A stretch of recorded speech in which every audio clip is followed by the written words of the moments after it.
জলপাইগুড়ি আর কলকাতার আবহাওয়ার মধ্যে এখন আর কোনো পার্থক্যই রইল না। এটা আমরা কলকাতাবাসীরা গত কয়েকদিন ধরে ভালো করে ফিল করছি।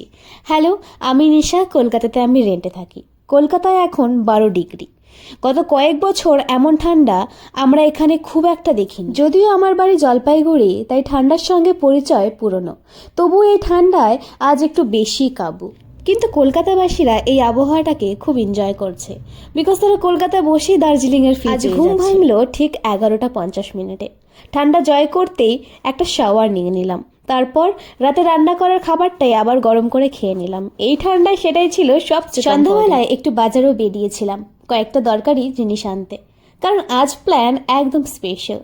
সানডে স্পেশাল ফ্রাইড রাইস আর সন্ধ্যায় বানিয়ে নিলাম গরম গরম চিকেন পকোড়া। আর আমি জানি আমার মতন প্রত্যেক বাঙালির রান্নার সময় একটাই ডিমান্ড থাকে, চিকেন কষার অন্তত ওয়ান পিস। ঠান্ডার জন্য একদমই স্কিন কেয়ার করা হচ্ছিল না, তাই আজ আর নয়, আজ নিজেকে সময় দিয়ে স্কিন কেয়ারটাকেও সুন্দর করে নিলাম। এই ঠান্ডায় নিজেকে ভালো রাখতে, নিজের মুডটাকে হ্যাপি করার জন্য ভালো কিছু রান্না করাটা। তারপর রেডি হয়ে সামনে আসবে আমার 1 প্লেট অফ হ্যাপিনেস। খাবো আর নিজের প্রেমে একটু একটু করে পড়ে। শেষে মনটাকে ফ্রেশ করার জন্য হাতে একটা বই নিয়ে বসে পড়লাম। এভাবেই কাটুক শীতের দিনগুলো, নিজের যত্ন, নিজের ভালোবাসা আর একটু শান্ত সময়।